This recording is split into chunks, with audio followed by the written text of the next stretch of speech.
Je m'appelle Maverick. J'ai 32 ans et je viens d'envoyer mes propres parents et mon frère en prison après avoir découvert qu'ils usurpaient mon identité depuis plus d'une décennie. Avant de vous raconter la fin satisfaisante qu'ils méritaient absolument, dites-moi d'où vous regardez dans les commentaires. Je veux sincèrement savoir qui écoute cette histoire insensée. Tout a commencé un mardi, un jour qui devait être le couronnement de ma carrière. Je me tenais dans la salle de conférence aux parois de verre de Sterling Landscape Architecture, au 40e étage, regardant la ligne d'horizon de Chicago. Devant moi se trouvait Monsieur Sterling, le PDG, et tout le conseil d'administration. J'avais passé les 6 derniers mois à préparer cette présentation, un projet massif de revitalisation urbaine pour le Central Park de la ville.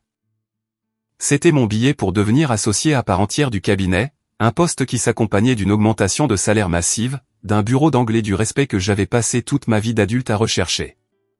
Je venais de finir d'expliquer le système de drainage écologique lorsque les lourdes portes en chaîne de la salle de conférence se sont ouvertes brusquement. Sans frapper, sans avertissement. Toute la salle s'est retournée. 2 policiers en uniforme sont entrés, suivis de près par un détective en costume bon marché avec un visage taillé dans le granit. Je me souviens avoir pensé, il doit y avoir une erreur en bas. Peut-être un exercice de sécurité. Mais le détective s'est dirigé droit vers moi. Maverick Walsh. Oui, c'est moi, ai-je répondu, ma main serrant toujours la télécommande du projecteur. Y a-t-il un problème, officier?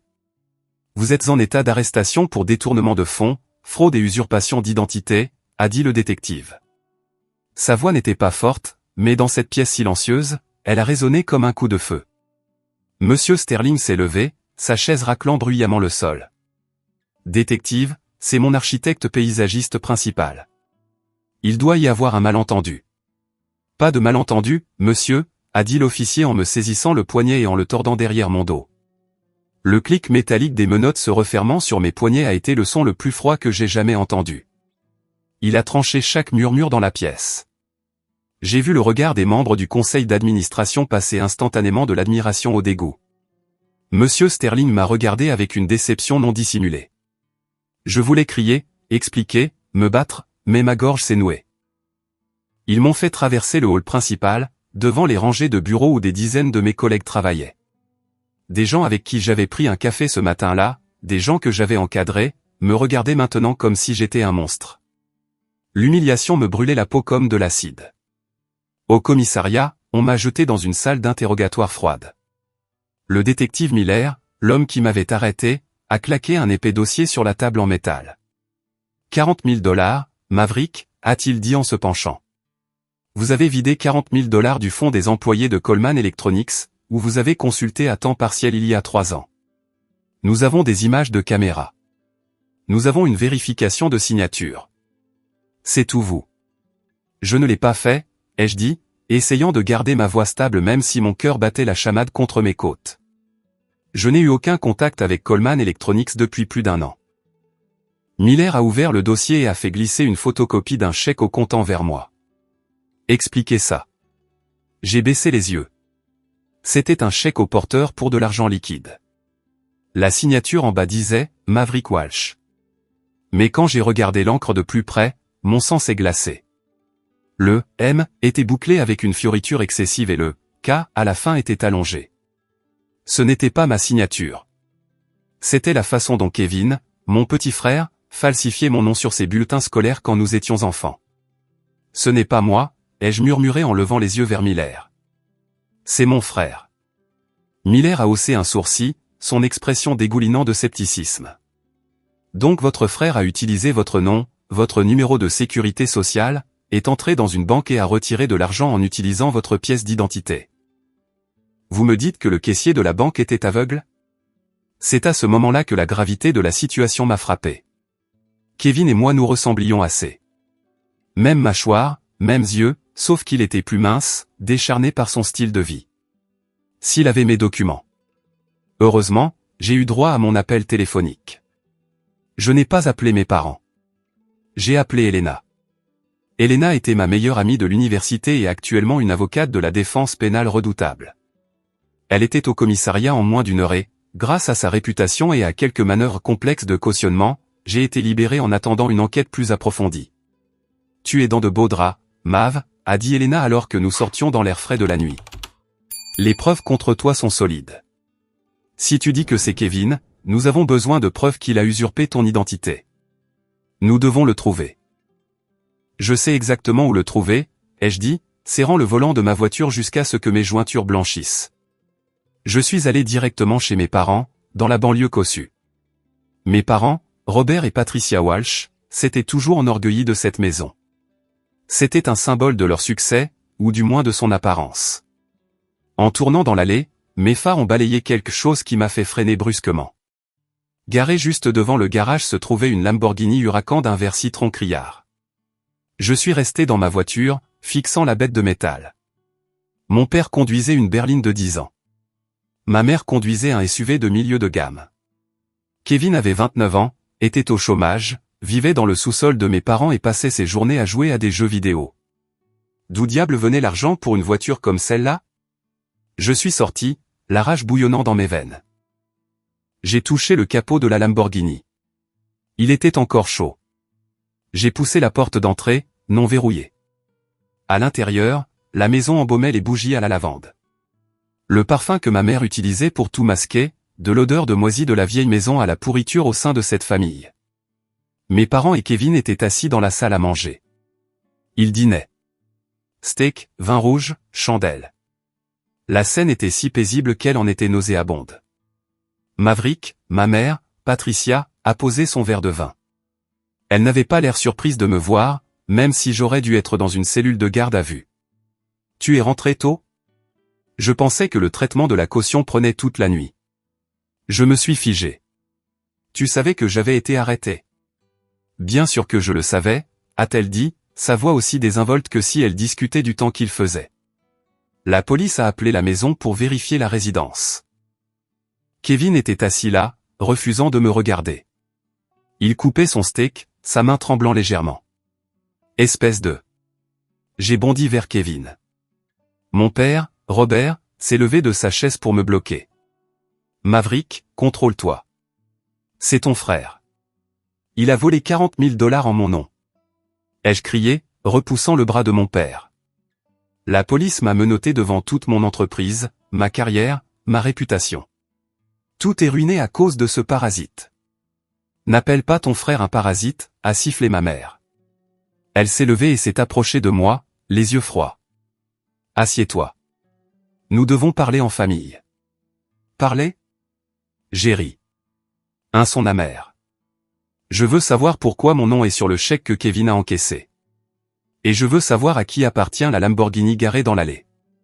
Kevin s'est recroquevillé sur sa chaise.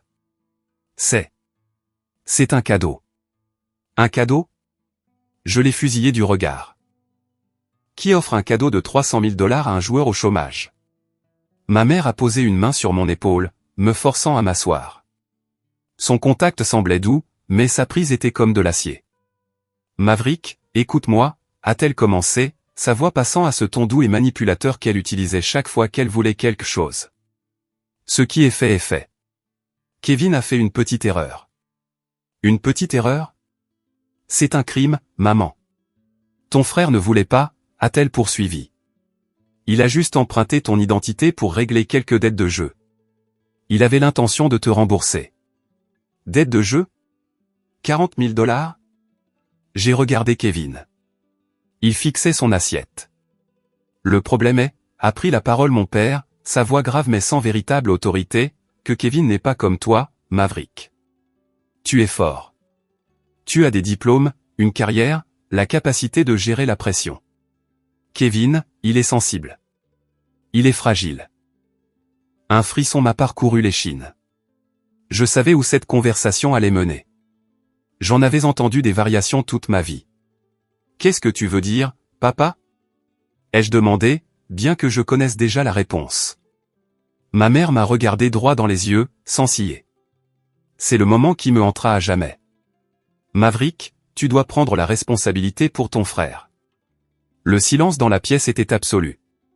Le tic-tac de l'horloge grand-père dans le coin sonnait comme un marteau frappant ma poitrine. Pardon?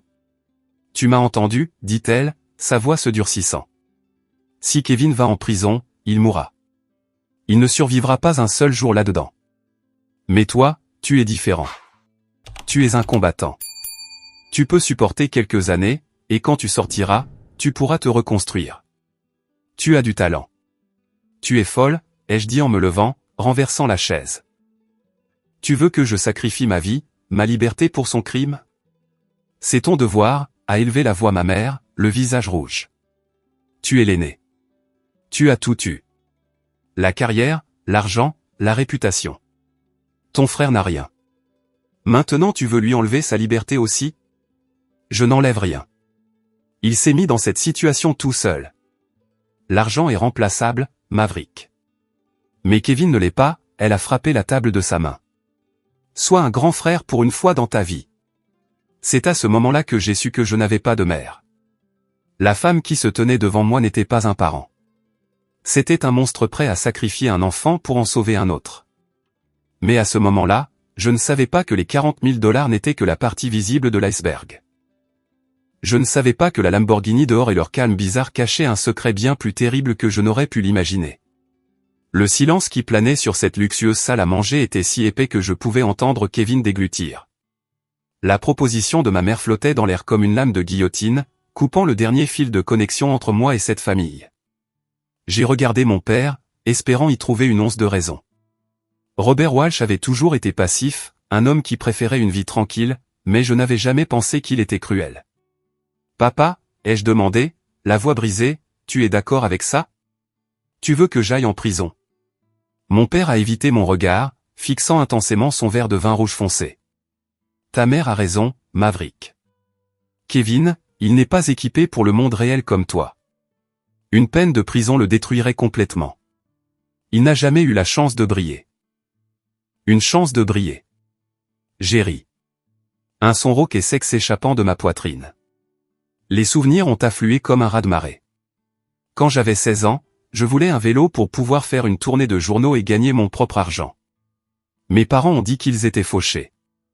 J'ai passé tout l'été à tondre les pelouses de tout le quartier pour acheter un vélo d'occasion rouillé. 2 semaines plus tard, pour le 14e anniversaire de Kevin, ils ont sorti un scooter motorisé tout neuf. Quand j'ai demandé pourquoi, ma mère a dit « Ton frère a une faible endurance. Il ne peut pas pédaler aussi loin. Tu es en bonne santé. Tu peux prendre soin de toi. » Quand je suis entré à l'université, j'ai dû contracter des prêts étudiants et travailler à 2 emplois pour payer les frais de scolarité. Le fonds d'études que mes grands-parents m'avaient laissé avait mystérieusement disparu. Maman a dit qu'il l'avait utilisé pour des réparations d'urgence à la maison. Mais cette même année, Kevin a été envoyé en voyage d'enrichissement culturel en Europe qui a coûté 10 000 $. Toute ma vie avait été une série de luttes pour prouver ma valeur, tandis que Kevin recevait tout sur un plateau d'argent et parvenait quand même à échouer. Et maintenant, il voulait que je nettoie son plus gros gâchis avec ma propre vie. Je ne le ferai pas, ai-je dit, ma voix froide et absolue. Je ne plaiderai pas coupable. Kevin, qui était resté silencieux tout ce temps, a soudainement levé la tête. Ses yeux nageaient dans les larmes. Un vieux tour qu'il avait perfectionné depuis l'âge de 5 ans. « Mav, s'il te plaît » a gémi Kevin. « J'ai peur. Je dois de l'argent à des gens. Si je vais en prison, les gangs me tueront. Tu es toujours doué pour arranger les choses. Tu es mon héros, mec. N'ose pas me sortir tes sornettes de héros. » J'ai pointé un doigt vers son visage. Tu conduis une Lamborghini à 300 000 $ pendant que je travaille 12 heures par jour. D'où as-tu eu l'argent pour cette voiture? Kevin a jeté un coup d'œil à maman, puis a balbutié, c'est un leasing. Pour mon image. J'essaie de devenir un influenceur. Influenceur? Ai-je ricané. Tu as détourné des fonds d'entreprise pour jouer les riches. Assez. A crié ma mère. Elle s'est interposée entre nous, bombant le torse comme une poule protégeant son poussin, même si ce poussin était 2 fois plus grand qu'elle. Nous ne discutons pas de la voiture. Nous discutons de la liberté de ton frère. Elle a pris une profonde inspiration, puis a changé de tactique. Sa voix est devenue aiguë, empreinte de menace. Maverick, si tu n'aides pas ton frère, tu le regretteras. Penses-tu vraiment que tu peux te sortir de cette accusation? Kevin a utilisé ton nom. Chaque document porte ta signature. Penses-tu qu'un jury croira qu'un joueur vivant dans un sous-sol a tout falsifié? Où croiront-ils le riche architecte qui a accès au compte? Je suis resté figé. Elle avait raison. Les preuves écrites étaient accablantes. Tu me menaces? J'énonce des faits, a-t-elle dit, ses yeux se plissant en fente. Plaide coupable. J'ai déjà parlé à oncle Jerry. Il dit que si tu avoues et que tu rembourses, tu pourrais t'en sortir avec une mise à l'épreuve ou quelques mois en sécurité minimale. Nous rembourserons les 40 000 $. Papa et moi vendrons des choses. Oncle Jerry était notre avocat de famille, un homme que j'avais respecté toute ma vie. Le fait qu'elle l'ait déjà entraîné dans cette conspiration me donnait l'impression que les murs se refermaient sur moi. Je n'avouerai pas quelque chose que je n'ai pas fait, ai-je articulé avec difficulté. Je vais me battre. Je vais engager le meilleur avocat de la ville. Et si l'enquête pointe vers Kevin, alors il fera face aux conséquences. J'ai tourné le dos et me suis dirigé vers la porte. Si tu passes cette porte, a crié ma mère après moi, sa voix résonnant dans la grande maison, ne m'appelle plus jamais maman. Je ferai tout ce qu'il faut pour protéger Kevin. Tout ce qu'il faut. Tu m'entends? Je te ferai regretter d'être né. Je n'ai pas regardé en arrière. Je suis sorti de cette maison de l'horreur et j'ai claqué la porte. Dehors, le vent était glacial. J'ai regardé la Lamborghini une dernière fois. Une supercar garée devant une maison de banlieue de classe moyenne. Quelque chose n'allait pas viscéralement, pas 40 000 $ ne pouvait pas acheter cette voiture. Ne pouvait même pas couvrir la compte d'un tel leasing. Et Kevin a dit qu'il avait des dettes de jeu. S'il avait des dettes, pourquoi avait-il une voiture de luxe? Les pièces du puzzle ne s'emboîtaient pas. J'ai regagné mon appartement, l'esprit en ébullition. J'ai appelé Elena. Ils veulent que je prenne la responsabilité, lui ai-je dit dès qu'elle a décroché. Ne me dis pas que tu y penses, a prévenu Elena. Jamais de la vie. Mais Elena, quelque chose est bizarre. Il y a une Lamborghini Huracan dans leur allée. Kevin dit que c'est un leasing. Mais mes parents, ils étaient trop calmes. Ils ne s'inquiétaient pas pour l'argent. Ils ne s'inquiétaient que du fait que Kevin aille en prison. Une Lamborghini? Elena semblait choquée. Ok, écoute-moi, Mav. Viens à mon bureau demain matin à la 1er heure. Ne leur parle plus. Et surtout, vérifie tous tes comptes bancaires tout de suite. Je suis rentré à mon appartement à minuit. L'avertissement d'Elena me rongeait. J'ai ouvert mon ordinateur portable et me suis connecté à ma banque en ligne. L'écran s'est chargé et mon cœur s'est arrêté. Solde, 0 $. Mon compte d'épargne, celui que j'avais constitué pendant 5 ans pour acheter une maison, 0 $. J'ai vérifié l'historique des transactions. Un virement massif avait été initié cet après-midi-là, juste après mon arrestation. Autorisé par Patricia Walsh. J'ai frappé mon poing sur le clavier. J'avais oublié. Quand j'ai ouvert ce compte juste après l'université, ma mère avait insisté pour être co-signataire, juste en cas d'urgence, ou, pour m'aider à le gérer. J'avais accepté parce que je lui faisais confiance à l'époque. Je n'avais jamais pris la peine de retirer son nom. Elle m'avait vidé. 85 000 $. Ce n'était pas seulement de l'argent. C'était mon fonds de défense, mon avenir, ma liberté. Mon téléphone a vibré. Un SMS de ma mère. Ce n'est que le début. Sois un bon fils et je te le retransférerai. Ne me force pas la main davantage. J'ai jeté le téléphone sur le canapé. La colère initiale était maintenant remplacée par une peur froide et insidieuse. Ma mère n'essayait pas seulement de protéger Kevin. Elle déclarait la guerre, et elle avait plus de munitions que je ne le pensais. Je suis resté assis dans le noir de mon appartement, réalisant que ce n'était plus seulement une bataille juridique. C'était un combat pour reprendre ma vie des mains des personnes qui étaient censées m'aimer le plus. Mais je me suis juré sur le champ qu'ils avaient choisi la mauvaise victime. Le lendemain matin, je ne me suis pas réveillé au son d'une alarme, mais à des coups agressifs sur ma porte. J'ai regardé par le Judas. C'était ma propriétaire, Madame Henderson. Elle avait l'air terrifiée. J'ai ouvert la porte. Bonjour, Madame Henderson. Est-ce que tout va bien? Maverick. Je suis désolé, balbutia-t-elle en tendant un papier. Votre mère vient de m'appeler. Elle a dit que vous dirigez un réseau de trafic de drogue depuis cet appartement et que la police est en route pour une descente. Elle a dit que je devais vous expulser avant que la propriété ne soit saisie. Quoi? J'étais abasourdi. Madame Henderson, vous me connaissez depuis 4 ans. Je suis architecte, pas un baron de la drogue. Je sais, mais elle m'a envoyé une photo de votre mandat d'arrêt d'hier, et je ne peux pas prendre le risque. J'ai besoin que vous partiez dans 3 jours. Vous ne pouvez pas faire ça. J'ai un bail. Je vous rembourse votre caution. S'il vous plaît, je ne veux pas de problème avec la loi. Elle m'a enfoncé l'avis d'expulsion dans la poitrine et s'est empressée de partir.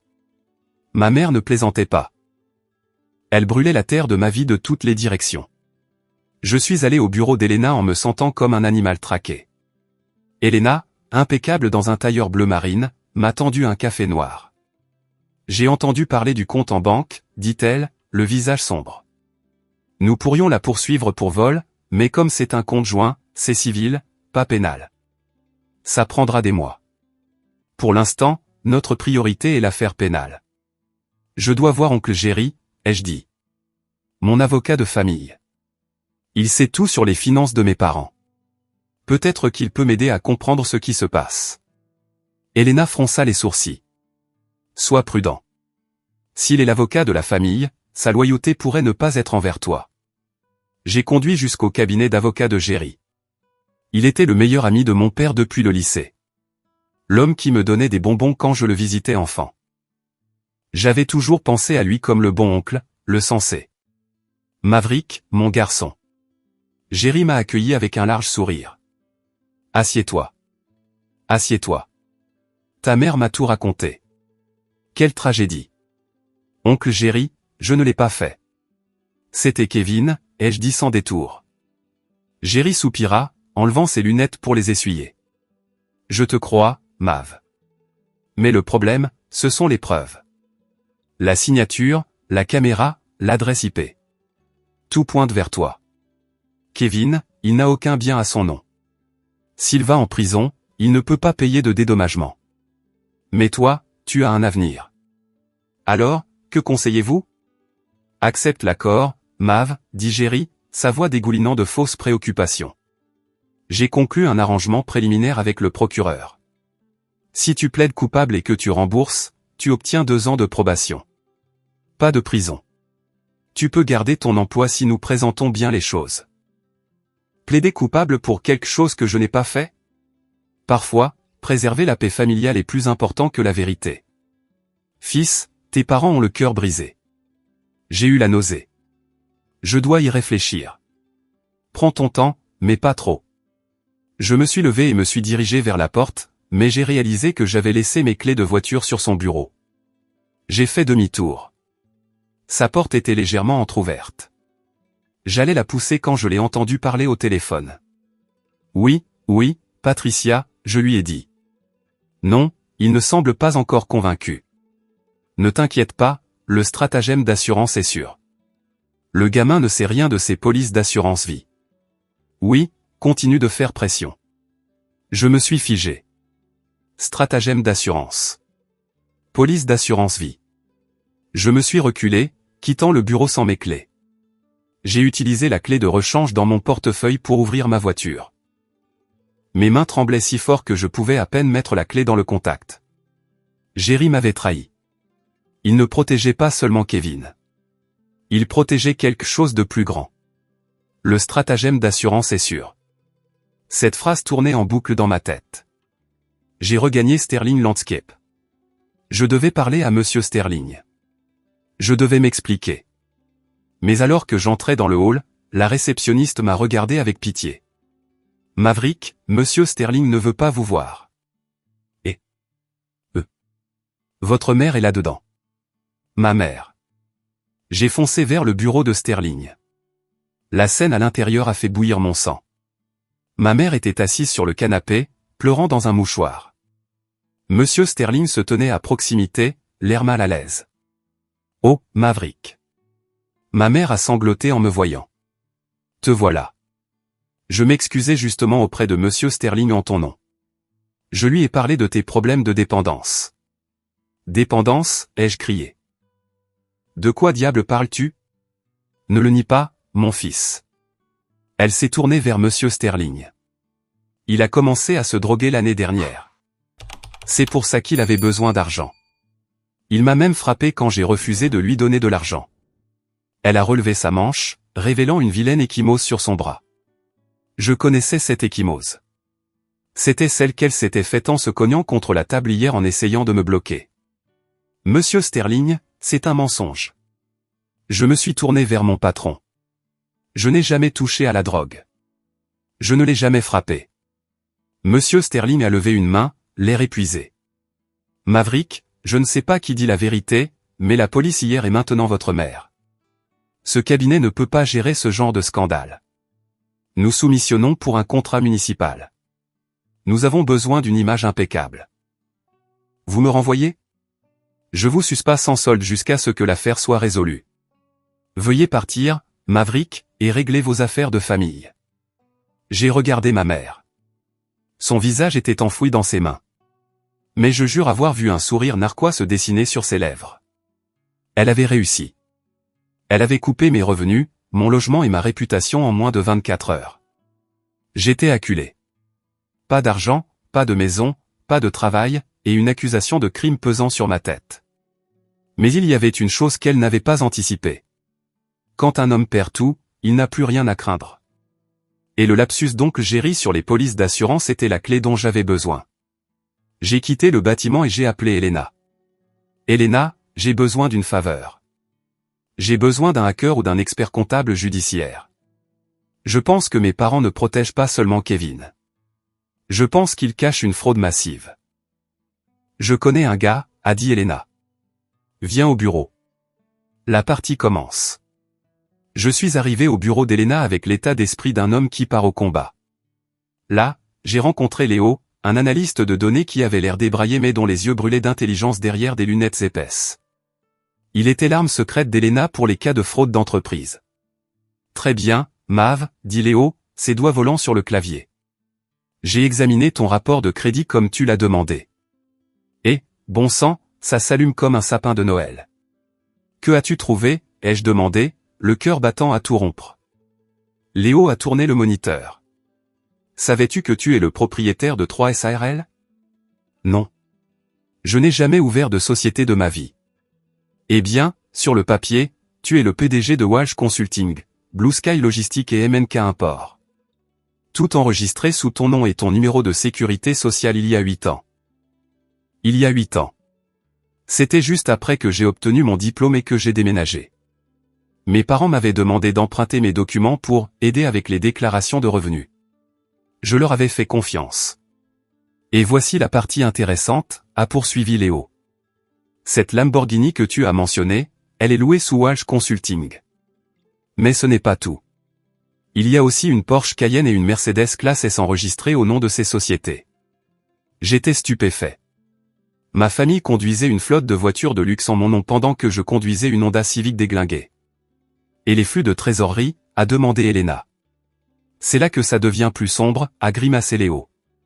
Ces sociétés n'ont aucune activité commerciale réelle, mais elles ont des rentrées massives de la part de compagnies d'assurance. Assurance? Je me suis souvenu des mots de Jerry. Exactement. Il y a des dizaines de sinistres payés. Accidents de voitures mis en scène, incendies d'entrepôts, vols de cargaison. Le paiement total au cours des 5 dernières années s'élève à plus de 2 millions de dollars. Et les bénéficiaires ultimes, via un réseau de comptes de blanchiment, sont Robert et Patricia Walsh. Tout s'est éclairci. Le détournement de fonds de 40 000 $ de Kevin chez Coleman Electronics n'était qu'une broutille. C'était une erreur stupide et bâclée d'un frère toxicomane qui menaçait d'exposer tout l'empire de fraude de plusieurs millions de dollars que mes parents avaient bâti sur mon dos. La raison pour laquelle il voulait que je plaide coupable n'était pas seulement de sauver Kevin de la prison. Il voulait que l'affaire soit classée rapidement. Si la police enquêtait sur les finances de Kevin, il trouverait les sociétés écrans. Mais si je prenais la responsabilité, le dossier serait scellé et leur empire de fraude resterait en sécurité. J'étais le bouc émissaire parfait. Nous avons besoin de preuves tangibles, a dit Elena. Ces chiffres sont suspects, mais au tribunal, il pourrait prétendre que tu dirigeais les sociétés puisque ton nom est sur tout. Je sais qui peut nous aider, ai-je dit. Sarah. Sarah était l'ex-petite amie de Kevin. Ils avaient rompu il y a 3 mois après une énorme dispute. Kevin l'avait mise à la rue. J'ai trouvé Sarah travaillant dans un bar miteux du côté sud. Quand elle m'a vu, elle a eu l'air de vouloir fuir, mais j'ai bloqué son chemin. Sarah, je ne suis pas là pour te faire du mal. J'ai besoin de ton aide. Kevin et mes parents essaient de m'envoyer en prison. Sarah s'est arrêtée, les yeux remplis d'amertume. Ta famille est une ordure. Ils m'ont traité comme de la saleté. Je sais. Ils me font la même chose. Sais-tu quelque chose sur leurs affaires? Sarah a ri en allumant une cigarette. Affaires? Tu veux dire les arnaques? Kevin s'en vantait quand il était défoncé. Il disait que ses parents étaient des génies. Ils achètent des voitures de luxe, mettent en scène des accidents et encaissent l'assurance. Il a même tenu un carnet. Il l'appelait sa Bible de l'assurance au cas où ses parents essaieraient de le couper. Sais-tu où se trouve ce carnet?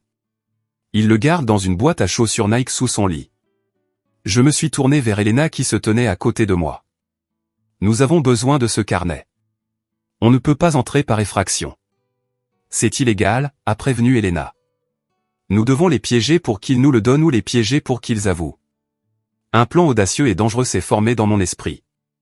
C'était risqué, mais c'était le seul moyen de mettre fin à tout cela une fois pour toutes. Je vais plaider coupable, ai-je dit à Elena. Es-tu fou? Non. Je vais faire semblant de plaider coupable. Je leur dirai que j'accepte de prendre la responsabilité pour Kevin, mais à une condition. Ils devront signer un document me promettant une partie de l'héritage en avance pour que je puisse démarrer une entreprise à ma sortie. Je vais les appâter pour qu'ils expliquent d'où vient l'argent. Tu dois l'enregistrer, a dit Elena. Et nous avons besoin de la police. J'ai appelé le détective Miller. Au début, il ne m'a pas cru, mais après que Léo lui a envoyé le rapport financier préliminaire et la déclaration de Sarah, son attitude a complètement changé. Très bien, Walsh, a dit Miller. Nous vous équiperons d'un micro, mais vous devez les faire avouer verbalement. Si vous échouez, vous êtes seul avec cette accusation de détournement de fonds. Je n'échouerai pas, ai-je promis. Le lendemain, j'ai appelé ma mère. J'ai rendu ma voix aussi désespérée et brisée que possible. Maman, j'abandonne. Je ne supporte plus la pression. Le propriétaire m'a expulsé. L'entreprise m'a renvoyé. Vous gagnez. J'accepterai le plaidoyer. Silence à l'autre bout du fil. Puis la voix de ma mère. Triomphante et écœurante de douceur. Je savais que tu finirais par voir la raison, Maverick. Tu as toujours été un bon fils. Rentre à la maison ce soir. Nous célébrerons la réunion de la famille. Célébrer. Elle a utilisé le mot « célébrer » pour son fils qui allait en prison. J'ai raccroché et je me suis regardé dans le miroir. L'homme qui me regardait était décharné, mais ses yeux brûlaient de détermination. Ce soir, j'entrais dans la fosse aux lions. Et je n'en sortirai pas seul. J'ai garé ma Honda rouillée à côté de la Lamborghini vert citron, toujours arrogamment installée dans l'allée. Solidement scotché à ma poitrine, caché sous ma veste, se trouvait un micro haute fidélité. Le détective Miller et son équipe étaient dans une camionnette banalisée à 2 pâtés de maison, écoutant chacun de mes souffles. Je suis entré dans la maison. Cette fois, l'atmosphère était encore plus festive. Ma mère avait préparé un festin. Mon père faisait sauter le bouchon d'une bouteille de champagne cher. Kevin se prélassait sur le canapé, souriant comme un chat du Cheshire. Notre héros est de retour, a applaudi Kevin, sa voix légèrement pâteuse à cause de l'alcool. Mav, je savais que tu ne me laisserais pas tomber. J'ai réprimé une envie de vomir et j'ai endossé mon rôle. J'ai baissé les épaules, l'air vaincu. Garde ça pour toi, Kevin. Je fais ça pour maman, pas pour toi. Assieds-toi, mon fils. Mon père a versé du champagne dans une flûte en cristal et me l'a tendu. C'est la bonne décision. La famille d'abord. J'ai tenu le verre, mais je n'ai pas bu. Avant d'aller voir le procureur demain, nous devons régler quelque chose. Je perds ma carrière. J'ai besoin d'une garantie que, quand je sortirai, j'aurai du capital. Oh, baliverne. Ma mère a agité la main, rayonnante de bonheur. Nous prendrons soin de toi. Combien veux-tu? Je veux 500 000 $. J'ai lancé un chiffre assez élevé pour déclencher leur cupidité et leur ego. Et je sais que vous les avez. Je vois la Lamborghini, la Porsche. D'où avez-vous eu ce genre d'argent? Ce n'est pas seulement la pension, n'est-ce pas? Ma mère a ri. Un son fort et cristallin. Elle avait beaucoup bu. Sa prudence habituelle avait été anéantie par la victoire. Mon doux et naïf Maverick. Elle s'est approchée et m'a tapoté la joue. 500 000 $. Tu mérites plus. Tu es la mine d'or de cette famille et tu ne le sais même pas. Que veux-tu dire? Ai-je demandé, mon cœur battant contre le micro. Kevin a interrompu, se vantant. Tu crois que l'argent tombe du ciel? Ton nom a de la valeur, frérot. Walsh Consulting, Blue Sky. Tu es le PDG de toutes ces boîtes. On a fait plus de 2 millions de $ grâce à ton casier vierge. Kevin, tais-toi. A averti faiblement mon père, mais il souriait aussi. Laisse-le parler, Robert, l'a repoussé ma mère. Maverick est un complice maintenant. Il prend la responsabilité pour Kevin, ce qui signifie qu'il est dans la boue avec nous. Il doit connaître l'empire qu'il protège. Elle s'est tournée vers moi, les yeux brillants de folie. Tu te souviens de l'incendie de l'entrepôt l'année dernière dans le quartier industriel? 800 000 $ d'indemnisation d'assurance. Tout au nom de ta société. Et l'accident en chaîne du mois dernier? Encore 400 000 $. Nous sommes des génies, Maverick. Donc les 40 000 $ de Kevin n'étaient qu'un risque du métier, ai-je suggéré. Cet idiot a utilisé le mauvais compte, a-t-elle fulminé contre Kevin. Il a retiré directement du fonds des employés liés au lieu du canal de blanchiment. Mais ce n'est pas grave. Grâce à ton plaidoyer de culpabilité, la police classera le dossier. Personne ne fouillera dans les sociétés écrans.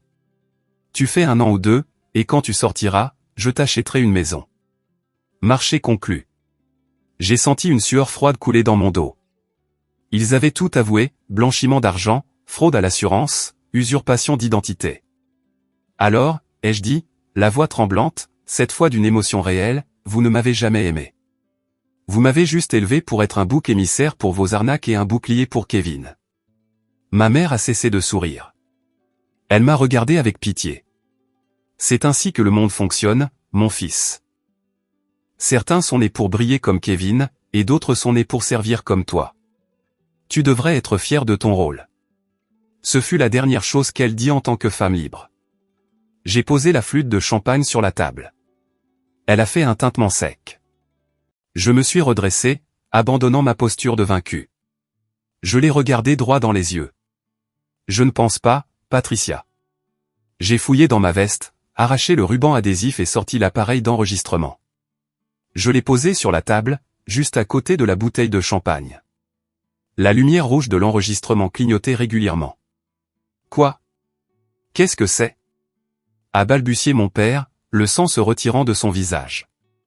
C'est un aller simple pour la prison pour vous trois, ai-je dit, ma voix glaciale. À cette seconde précise, des sirènes ont hurlé à l'extérieur, perçant la nuit. Des lumières bleues et rouges ont balayé la fenêtre de la salle à manger, dansant sur des visages qui passaient du triomphe à la terreur pure. Police, ouvrez, a retenti le mégaphone. Toi, qu'as-tu fait? Ma mère a reculé en trébuchant, renversant une chaise. Elle m'a regardé comme si j'étais un fantôme. J'ai fait mon devoir de grand frère, ai-je répondu, faisant écho à ses paroles précédentes. Je nettoie le gâchis de cette famille. Cours, Kevin, a crié mon père. Kevin, pris de panique, a attrapé les clés de la Lamborghini et s'est précipité vers la porte arrière. Tu n'iras pas loin, ai-je murmuré. La porte d'entrée a volé en éclats. Une douzaine d'officiers armés ont envahi la maison. À terre. Tout le monde à terre. J'ai levé les mains, immobile. J'ai regardé mon père être plaqué au sol, les menottes se refermant sur ses poignets. J'ai vu ma mère crier et se débattre alors que 2 policiers l'emmenaient, son mascara coulant sur son visage. Et par la fenêtre, j'ai vu Kevin atteindre la Lamborghini juste au moment où une voiture de police le bloquait. Il a été arraché du siège du conducteur et jeté sur la pelouse que je tondais tous les week-ends. Le détective Miller est entré et a ramassé l'enregistreur. Il m'a fait un signe de tête. Bon travail, Maverick. Nous avons tout. J'ai regardé autour de la luxueuse maison en train d'être mise à sac. Les peintures chères, le vin importé, tout acheté avec des mensonges et mon nom volé. Cette nuit-là, les gyrophares de la police étaient la plus belle chose que j'ai jamais vue. C'était la lumière de la vérité, brûlant les mensonges. La police nous a tous emmenés au poste, mais cette fois la dynamique était complètement inversée. Je n'étais pas menotté. J'étais assis à l'arrière d'une voiture de police en tant que témoin clé, un atout coopératif. À l'intérieur du commissariat, c'était le chaos. Toute la famille Walsh était en cours de traitement. J'entendais ma mère crier dans la pièce voisine. Mon fils m'a piégé. Il est ingrat. Je veux mon avocat. Mais oncle Jerry ne venait pas. Le détective Miller venait de m'informer que, sur la base de l'enregistrement où j'avais mentionné l'implication de Jerry et de ses relevés téléphoniques ultérieurs, la police perquisitionnait actuellement son cabinet d'avocat. Jerry était un complice, l'architecte juridique du blanchiment. Je me suis assis dans la salle d'observation, regardant à travers la vitre sans teint. Dans la salle d'interrogatoire, Kevin pleurait comme un bambin. Il a craqué en 10 minutes. Il leur a dit où la Bible de l'assurance était cachée. Il a donné les numéros de compte bancaire suisse et il a tout mis sur le dos de nos parents, suppliant pour un accord de plaidoyer. L'enfant prodige vendait les personnes même qu'il avait protégées toute sa vie. Ensuite, c'était mon père. Robert était assis affalé sur sa chaise, l'air d'avoir vieilli de 10 ans. Il a tout avoué, ne demandant que de la clémence. Sa lâcheté m'a inspiré du mépris plutôt que de la pitié. Enfin, ma mère, Patricia. Même en combinaison orange, elle gardait le menton haut avec arrogance. Elle a refusé de parler, menaçant de poursuivre le département. Mais quand Miller a joué la cassette, la partie où elle avouait « Nous sommes des génies, Maverick, et tu es né pour servir », son visage est devenu blanc. Elle savait que la partie était terminée. J'ai fini de signer mes dépositions à 3 heures du matin. Elena m'attendait avec un café chaud et une étreinte écrasante. « C'est fini, Mav », a-t-elle dit. Avec ces preuves, plus le vol qualifié et la fraude à l'assurance, tes parents risquent au minimum 15 ans. Kevin n'échappera pas non plus à la prison pour le détournement de fonds et la conspiration. Et moi, ai-je demandé, la voix rauque. Tu as l'immunité totale pour ta coopération. Le détective Miller rédige une lettre d'exonération pour ton employeur. Monsieur Sterling comprendra. Je suis sorti du commissariat. L'air de la nuit était froid mais avait un goût incroyablement doux. Pour la première fois de ma vie, mes poumons se sentaient vraiment pleins. Plus de fardeau de leur plaire. Plus de peur de la comparaison. Plus d'être le plan de secours pour Kevin. J'ai levé les yeux vers le ciel étoilé. C'est le moment qui a tout changé. Quand j'ai finalement repris le contrôle de ma vie. Merci d'avoir été patient et de m'avoir suivi jusqu'ici. Vous êtes géniaux. Aidez-moi en aimant cette vidéo et en commentant le chiffre ainsi dessous pour que je sache que vous avez voyagé avec moi jusqu'à ce point. Cela aide non seulement plus de gens à trouver cette histoire, mais cela me permet aussi de savoir que mon expérience signifie quelque chose pour quelqu'un. Votre soutien est la plus grande motivation pour moi de continuer à partager le reste de ce voyage.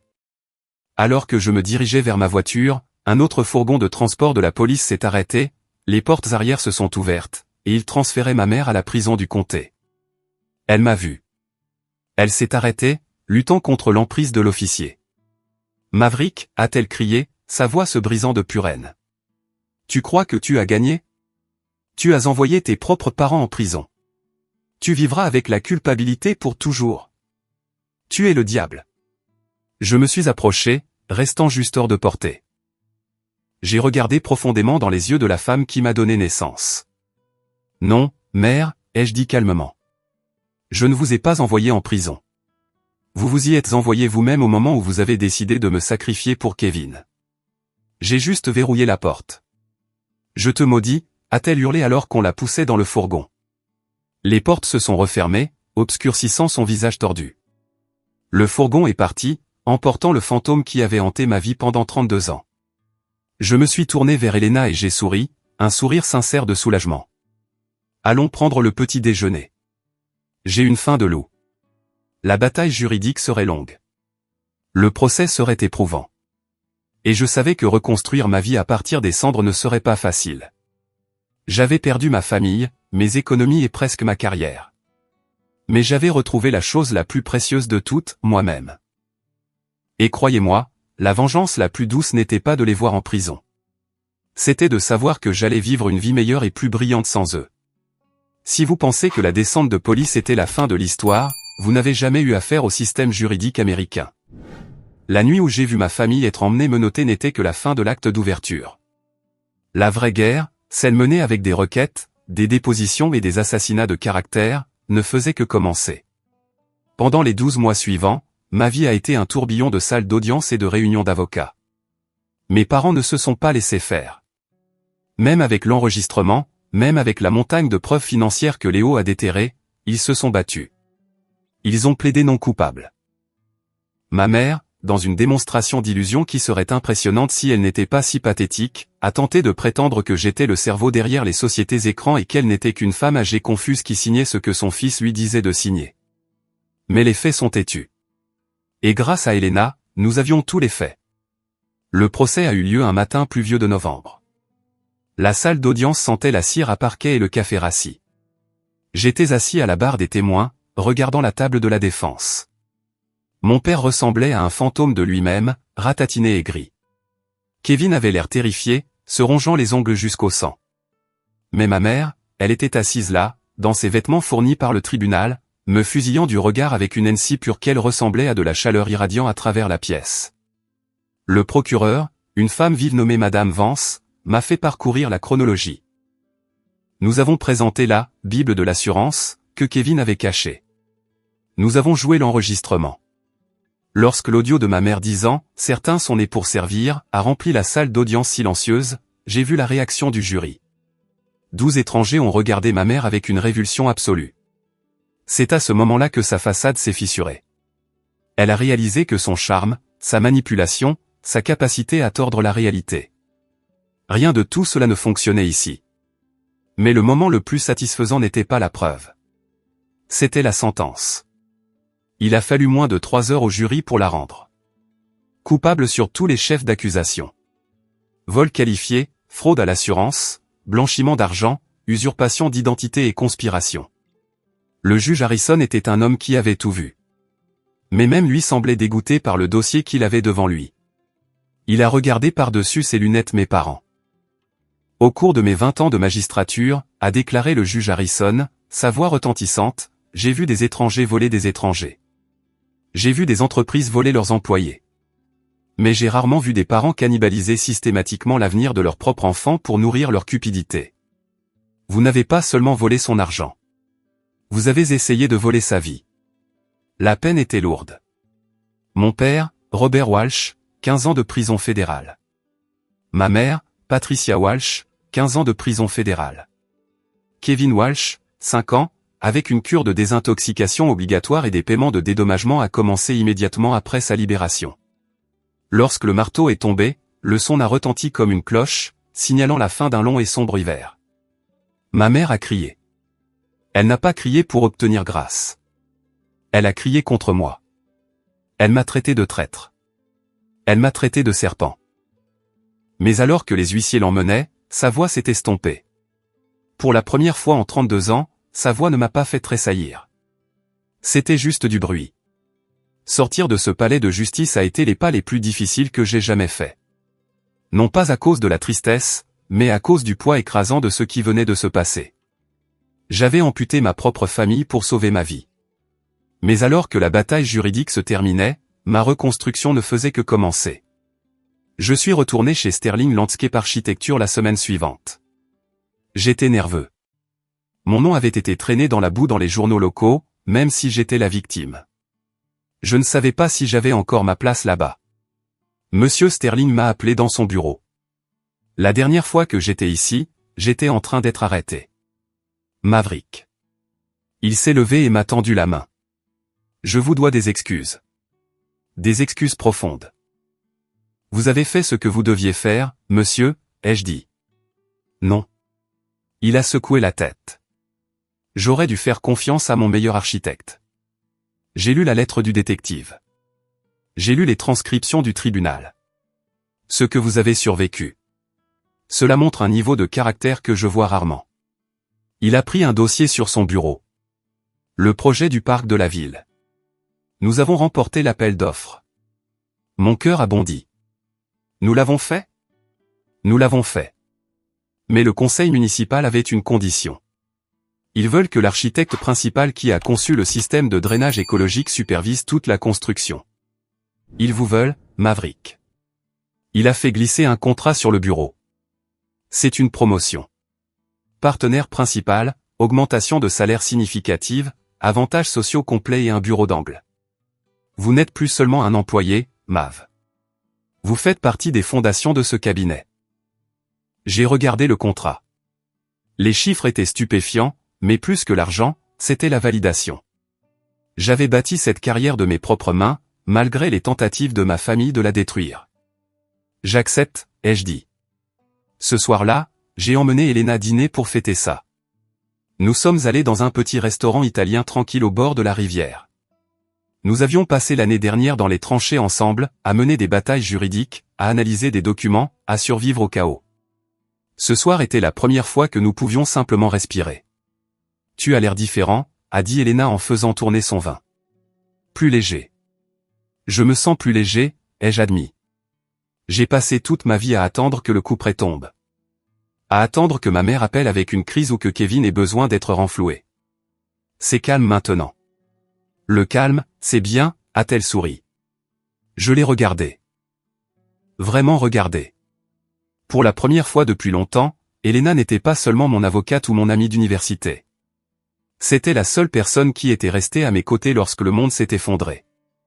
Elle m'a cru lorsque les preuves disaient que j'étais un criminel. Elena, ai-je dit, tendant la main sur la table pour prendre la sienne. Je n'aurais pas pu faire ça sans toi. Et je ne veux pas faire ce qui vient ensuite sans toi non plus. Elle a serré ma main en retour, ses yeux s'adoucissant. Je me demandais quand tu finirais par remarquer que j'étais juste là, Maverick. La vie s'améliorait. Mais les fantômes du passé ont tendance à essayer de se frayer un chemin de retour. 2 mois après la sentence, j'ai reçu une lettre par la poste. L'adresse de l'expéditeur était familière. C'était de ma tante Linda, la sœur de ma mère. Linda avait toujours été la pacificatrice de la famille, ce qui signifiait en réalité qu'elle était la facilitatrice qui faisait pression sur tout le monde pour tolérer les abus de ma mère. J'ai ouvert l'enveloppe. Une lettre manuscrite est tombée. Maverick, j'espère que tu es heureux. Ta mère pourrit dans une cellule à cause de toi. Elle est malade, Maverick. Elle a besoin d'argent pour la cantine et pour un meilleur avocat d'appel. C'est ta mère. Tu as une grosse promotion maintenant. J'entends dire que tu en as beaucoup. Ne penses-tu pas qu'il est temps de pardonner? La famille, c'est tout. Envoie un chèque à cette adresse.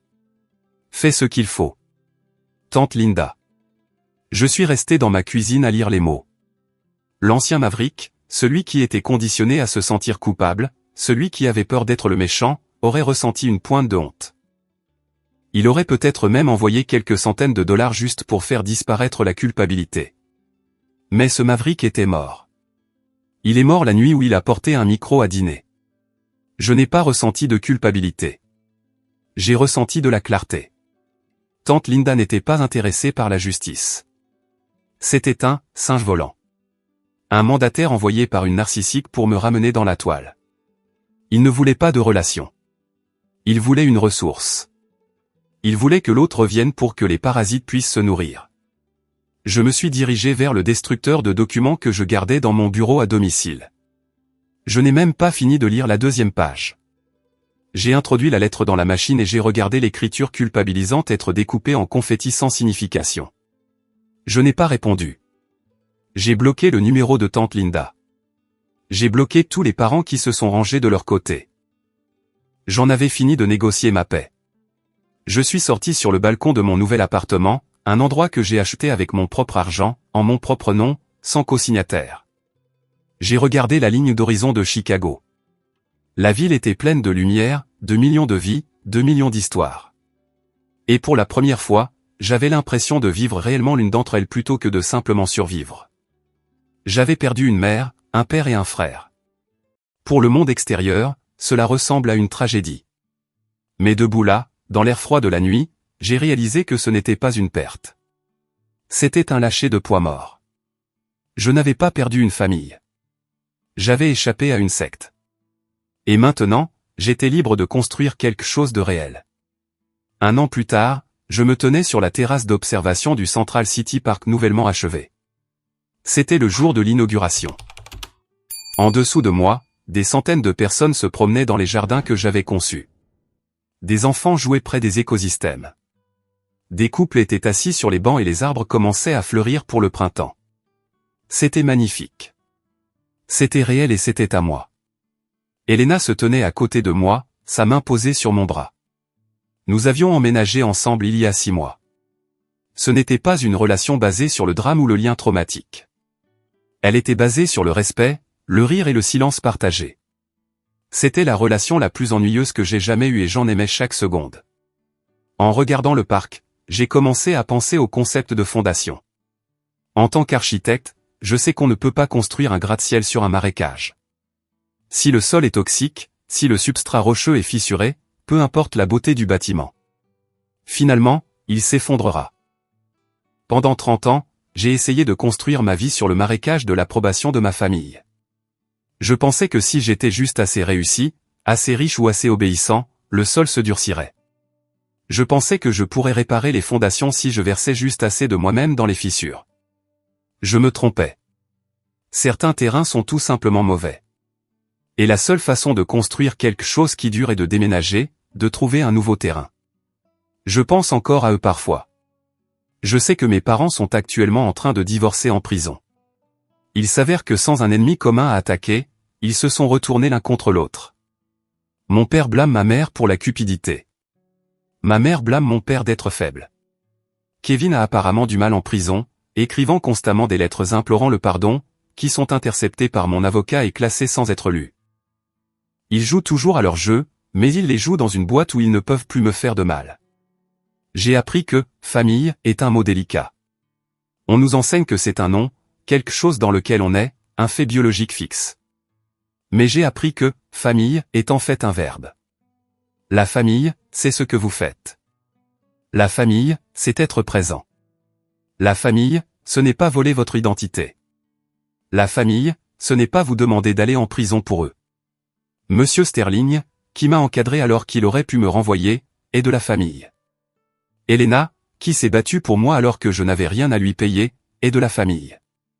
Le détective Miller, qui a regardé les preuves au lieu du récit, est de la famille à sa manière. J'ai regardé la cicatrice sur mon poignet. Une légère ligne d'un accident de construction il y a des années. Elle a guéri. Les cicatrices le font toujours, finalement. Elles ne disparaissent pas, mais elles cessent de faire mal. Elles deviennent simplement une partie de la carte de qui vous êtes. À quoi penses-tu ? A demandé Elena en posant sa tête sur mon épaule. Je pense à l'avenir, ai-je dit. Et pour la première fois de ma vie, l'avenir ne ressemblait pas à un tunnel sombre que je devais endurer. Il ressemblait à un plan vierge attendant que je dessine ce que je voulais. Allez, a-t-elle dit. Le maire va commencer la cérémonie d'inauguration. Ils attendent l'architecte principal. Allons-y, j'ai souri. Je me suis éloigné de la balustrade, laissant la vue de la ville derrière moi et je me suis mêlé à la foule. Je n'ai pas regardé en arrière. Il n'y avait plus rien là-bas pour moi. Ma vie était juste ici, devant moi. C'est mon histoire. Elle est extrême, je sais, mais son essence est quelque chose que beaucoup d'entre vous pourraient reconnaître. La douleur de se libérer des dynamiques familiales toxiques. On nous dit souvent que le sang est plus épais que l'eau. Une phrase utilisée pour nous culpabiliser afin de nous faire endurer les abus, la manipulation et le manque de respect de nos proches.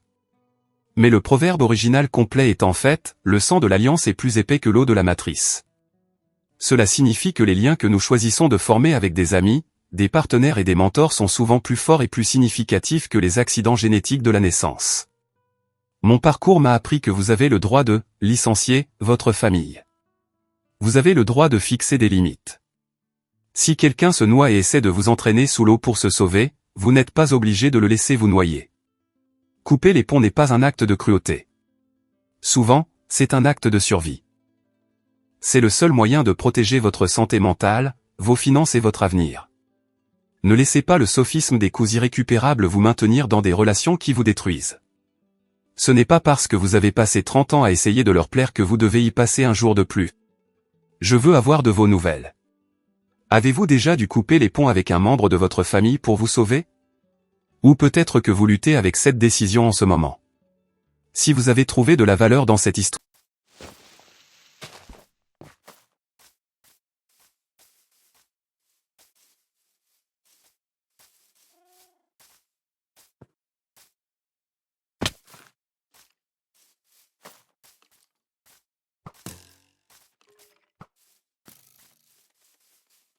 Smells like fish in there. Wait, what are we talking about? Fish?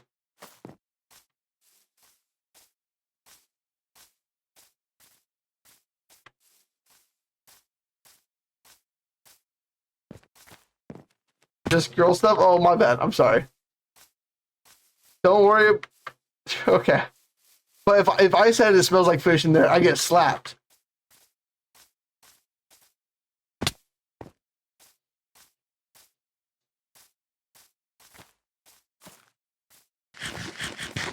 Hi, creeper.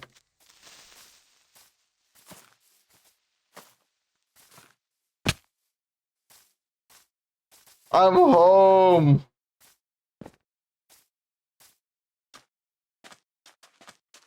These motherfuckers broke all my torches.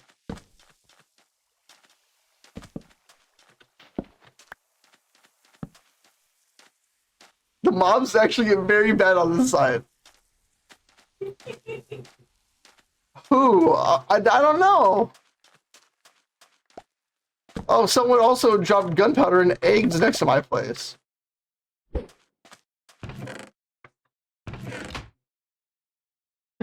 Better not be you, or I didn't do shit.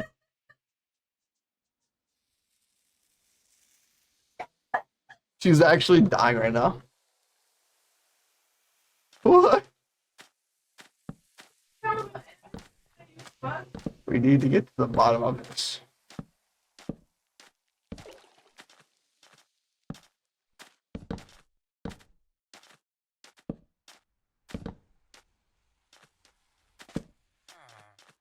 Yeah, Aubrey. Quick, yeah, of course.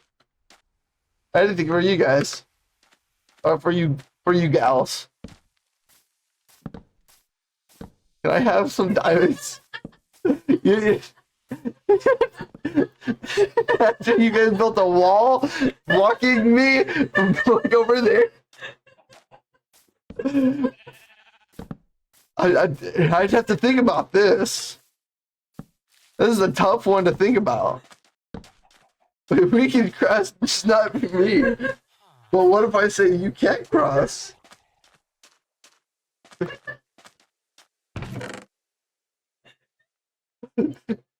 Toxic said it was sexist.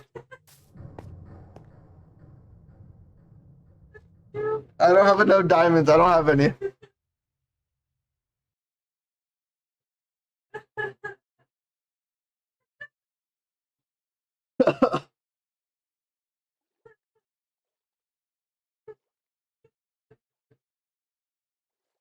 The stream is bugging. What do you mean it's bugging?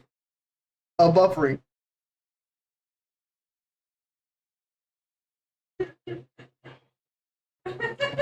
Don't say.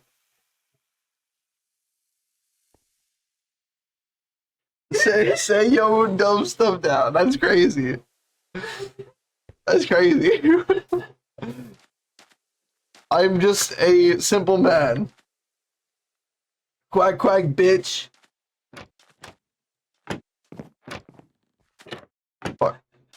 What? No one. I don't have it. I don't have enough diamonds. Why'd you guys give the villagers fish?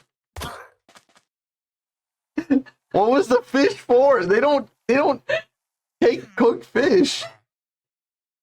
There's not like fish in there. Oh, that's the reason why you. Well, now I have your fish. And your meat. Kill that bitch. I don't fuck with that green bitch. Yeah. No. And you have another one.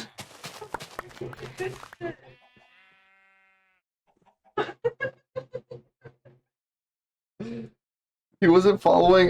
He definitely wasn't. What? You want some more?